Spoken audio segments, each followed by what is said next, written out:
bakristo bavukanyi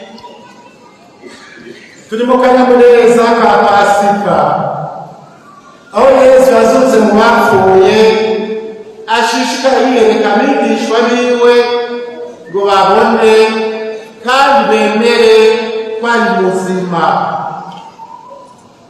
Si vyabaye rimwe canke kabiri. Mu nkuru nziza dushikirijwe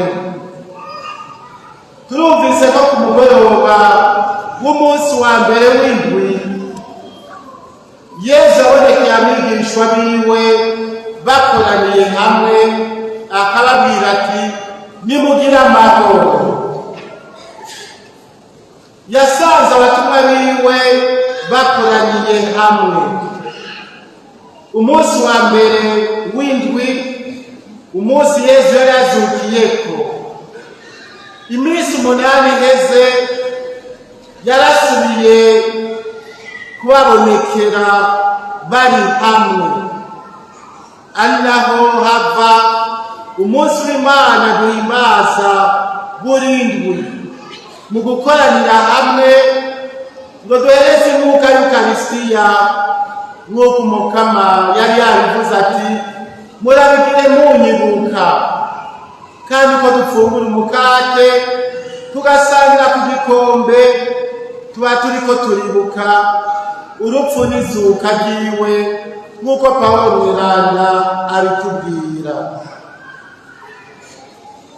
Tuzirikane rero ubwa mbere kwemera kwacu tukugaragariza mu muryango, muri ekleziya, aho dukoraniye hamwe, aho Yesu adushikiriza amahoro yiwe kanatsinda. Niwe agira ati aho babiri canke batatu bakoraniye ku izina ryanje bandi hagati yabo.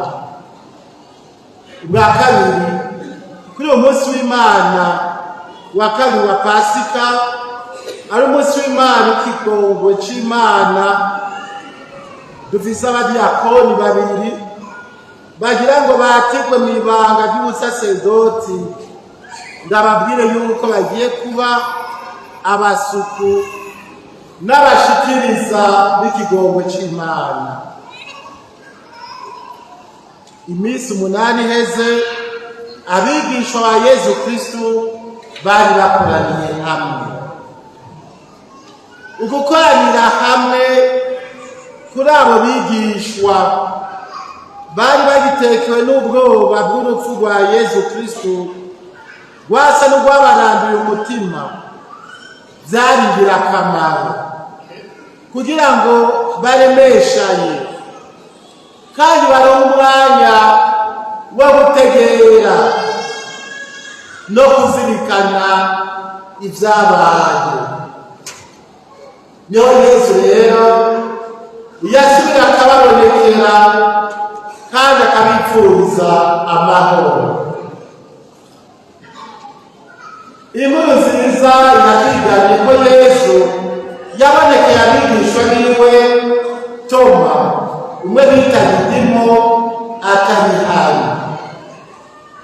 Abavukanyi baramubwira bati twabonye Umukama.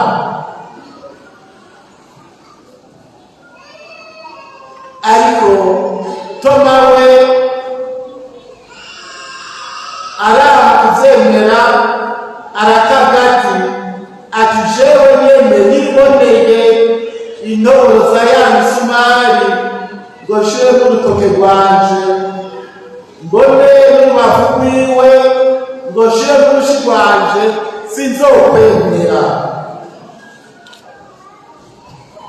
Muribuka n'abigishwa b'Emawusi bari bavuye mu bandi kuko bagira ngo bariko baratunganya bisubira iwabo babambaye kandi bihebuye, kuko bagira kuza Yesu i Nazareti byaheranye n'urupfu rwiwe.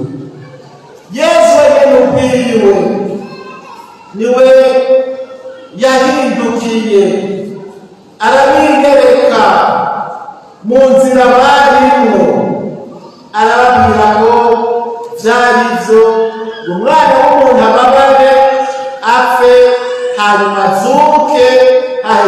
iminsi 3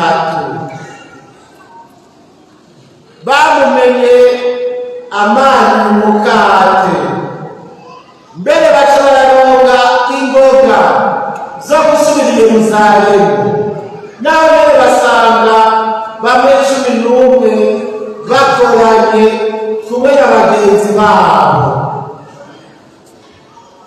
Murumva rero yuko bamwe kubera ubwoba abandi kubera kwegura cyangwa ubugaba bari bikuye mu bandi.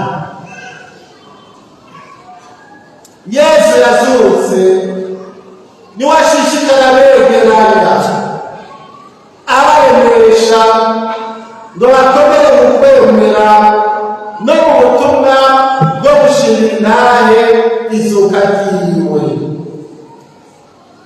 Uko dukoraniye hamwe twebwe abakristu ku munsi w'Imana nk'uko tubigize uyu munsi, dushishikara twemeza ugupfa kwa Yesu Kristo, dushemeza izuka ryiwe, kandi ko turindiriye azogarukira mu bunyazwa.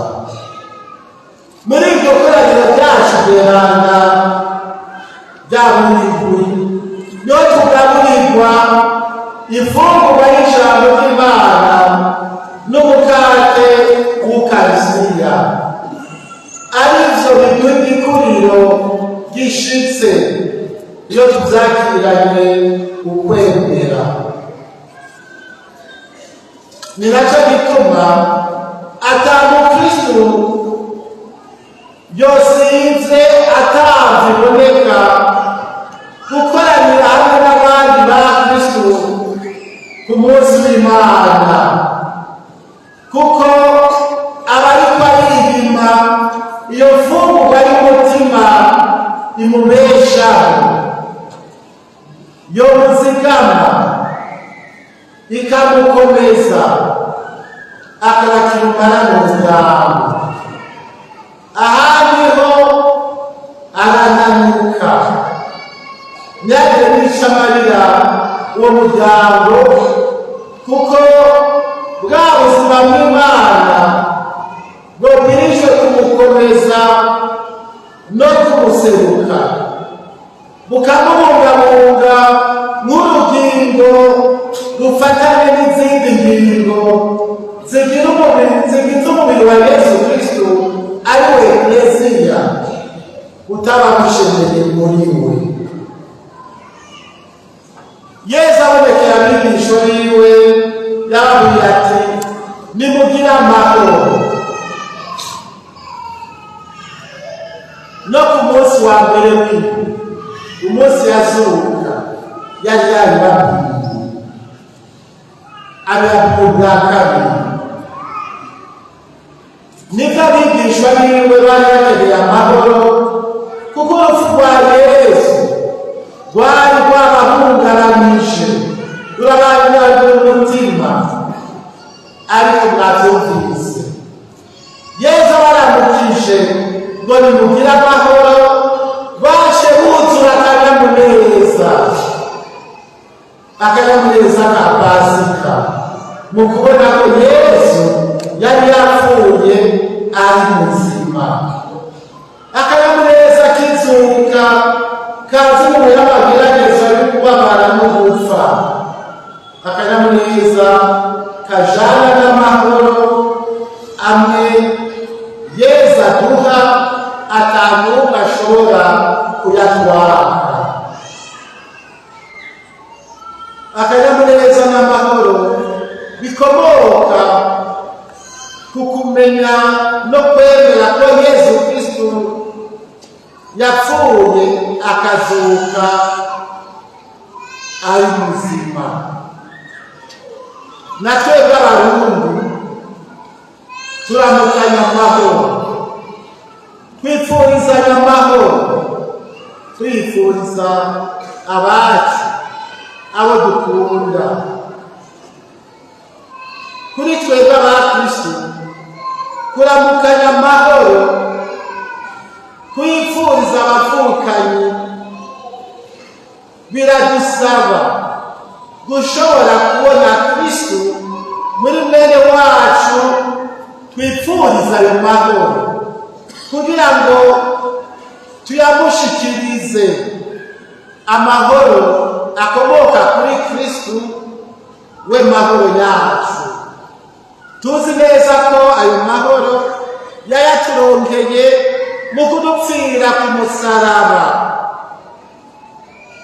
tukabona ko ayo mahoro atari yo kuririmba, ariko ari ayo guharanira, ari ayo kurwanira, mu kurwanya inabi n'igicumuro ziserura mu mitongano, mu nzango, mu ngwano, mu gukumira n'ikumirwa bibuza umuvukanyo, ubutungane n'amahoro, eka mbere n'iteka ku muntu wese. Yesu amaze kwifuriza ayo mahoro, yaciye abaho ubutumwa abayungika kumenyesha inkuru nziza. Nk'uko data yantumye, niko nanjye ndabatumye. Se yari yamutumye ku isi kuduhishuka ikimenyetso cy'urukundo rw'Imana n'ubwami bwayo. Nawe arungitse abigishwa biwe, abatumwa biwe, gushishikara icyo gikorwa, batangiye kumenyesha ko ari muzima, kandi nabo akabemerera ko azokwamana nabo, atazokwigera bavirira, azogumana nabo mu rugendo rwabo no mu butumwa bwabo, ashishikara kubahishurira urukundo Imana ibafitiye, kuko ariko rwatsa muri bo umuriro w'ubutumwa, umuriro wo gukwiza hose ijambo ry'Imana. Kubera ko ubutumwa bashinze butoroshe, arabahaye n'ubukomezi bwa mutima mweranda.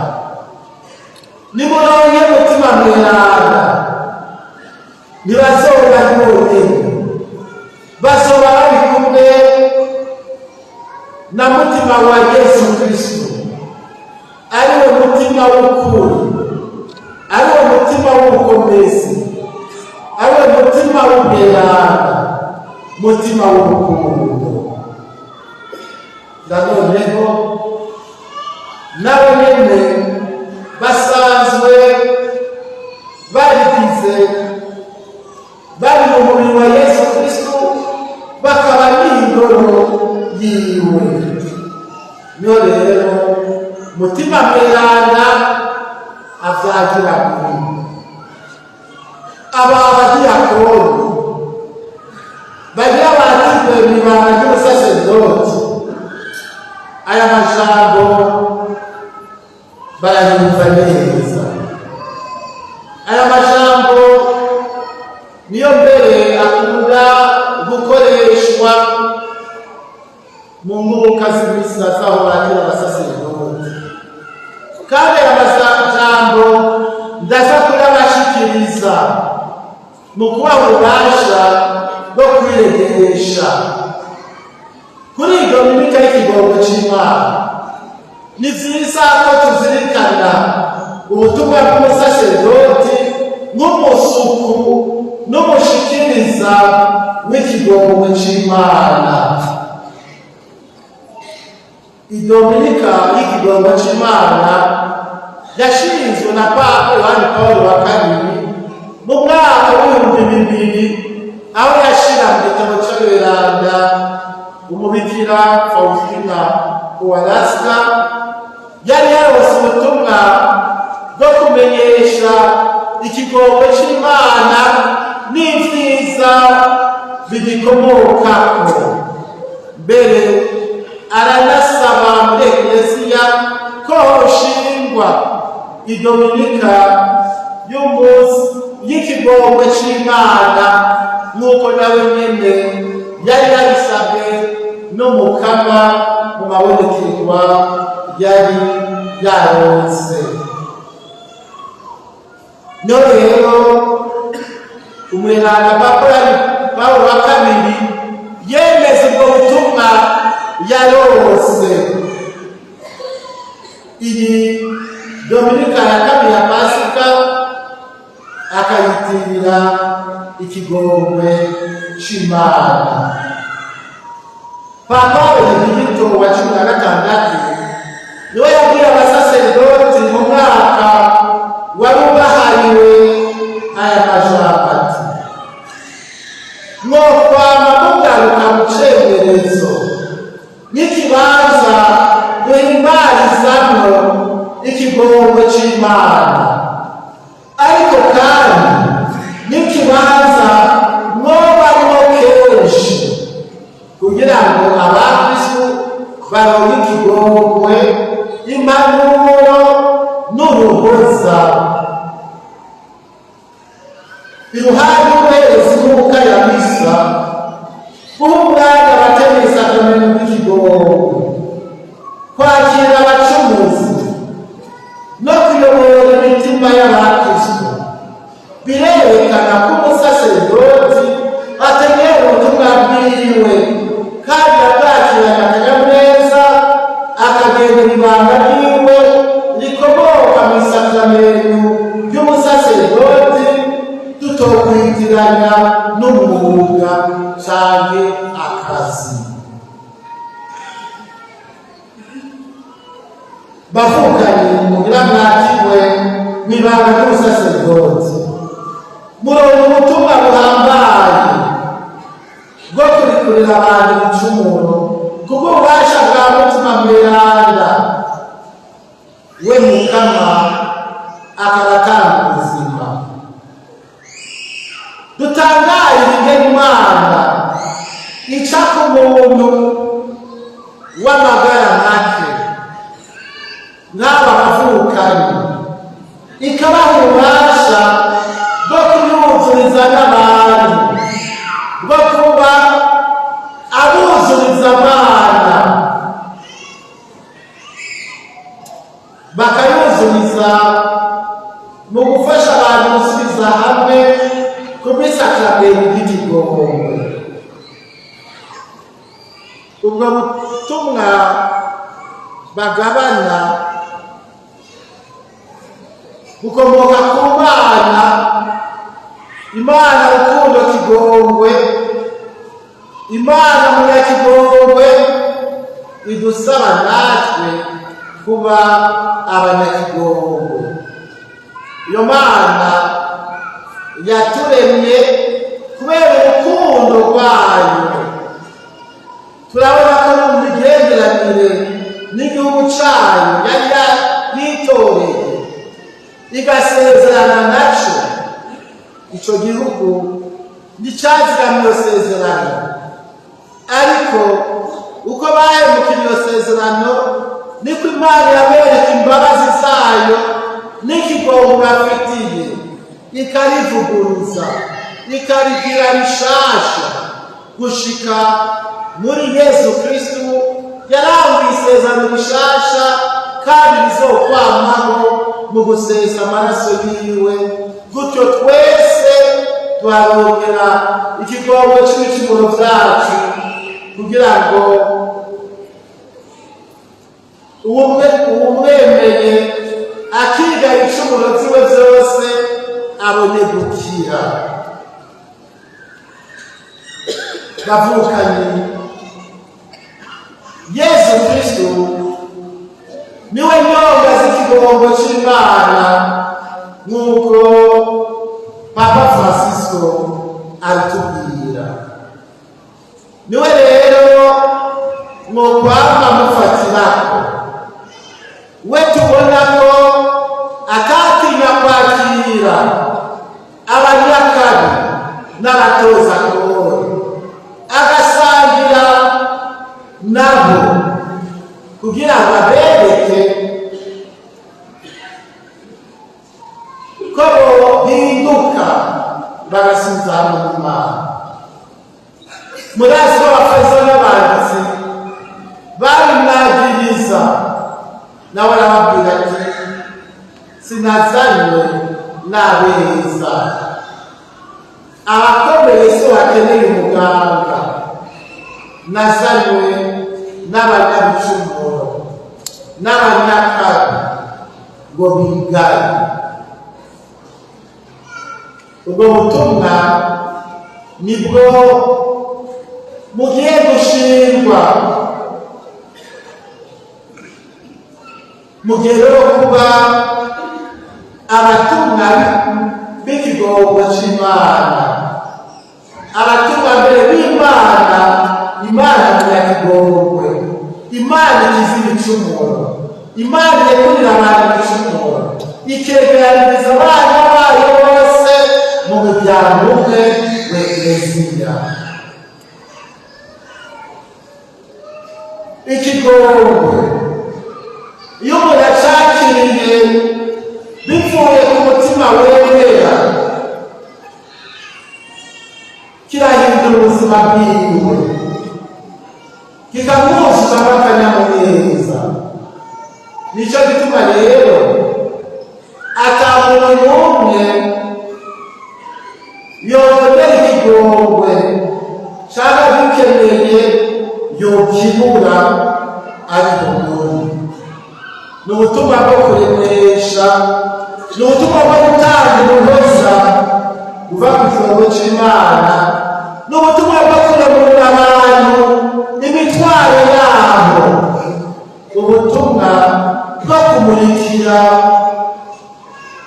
imitima yabo mu kuyirukana n'umwijima w'igicumuro canke igipfungu c'inabi, kuko Imana imaze guhanagura ivyaha vyabo, umutima wabo usigara ukeye wera, bakabona inzira y'ineza, inzira y'ukuri, inzira y'ubutungane, inzira y'ubweranda. Bakristu bavukanye, dukenguruke Imana kuri ingabirano y'abasaserdoti kugira ngo tugabane. Tubasabire ngo bazabafashe umuryango wa Kristu twamutera imbere mu bunywanyi n'Imana, kubw'ikigongo cayo bazogenda barashikiriza abo bose bazobitura, n'abo bose Imana izoshira mu nzira yabo. Ico kigongwe kigende kibanagura, kibasubiza itoto, kandi kibuzuza akanyamuneza, ngo bone gushimira intare Yesu Kristu yapfuye akazuka. Bikira Mariya umuvyeyi w'Ekleziya, akaba n'umuvyeyi w'ikigongwe, atubere mu ngoro ngo twame twizeye ikigongwe c'Imana, natwe abarundi bose tubone kurekuriranira no gusubiza hamwe